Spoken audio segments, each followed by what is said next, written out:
Panguva ino zvinatsobuda pachena kuti kuda kwacho Tagwirei pane chaari kufaitira. Kuda kwacho Tagwirei, marumas anombotaura achiti is heading to the presidency ndo kwaari kumanyira angange ari echokwadi. After taona kunzi yesterday takaona kunzi aiwa kuda kwacho Tagwirei and the other four they co-opted into the central committee vachizomirira the politburo meeting ichazonyatso kuva co-opted in the meeting. Panguva ino kuonekwa kunzi kuda kwacho Tagwirei is in the campaign period. Onekwa kunzi panguva ino ari kubhaya support, arotanga kutorwa macampaigns. Sadapinda mashoko ari kuda panguva ino achinyorwa neBBC. Inobva subscribe or like on the bell icon.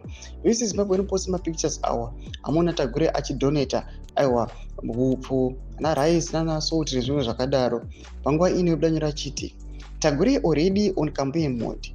Today he donated food hampers in Nyanga North. Is Chiwenga going to win against this well-funded machinery? Let's talk. Domashko ari kuda panguva ine zvonyatso kuzikanwa nemwana wese nyika yeZimbabwe kuti vipi kwazano Chiwenga nakuda kuita Tagwirei. Aiwa panguva ino avatombosangana. Noda kuti kuda kwacho Tagwirei anonyatso kuonekwa kunzi elevation yake ndiye kuno replace general.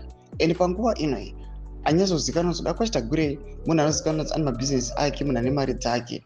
Panapa panouya pane mubvunzo wekunzi vipi kwazano Chiwenga vachakwanisa here kuitenda kuda kwacho Tagwirei, being provided that kuda kwacho Tagwirei ane political affiliation, munhu ane mari, and they can do what they want so long Zvigananda are still in power. I mean, kuti vipi kwazano Chiwenga panguva ino is relying on what?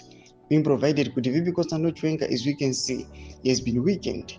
His supporters, even some of his army generals havasisipo in power.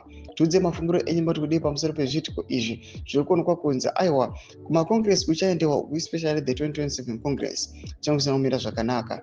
Subscribe or like on the bell icon.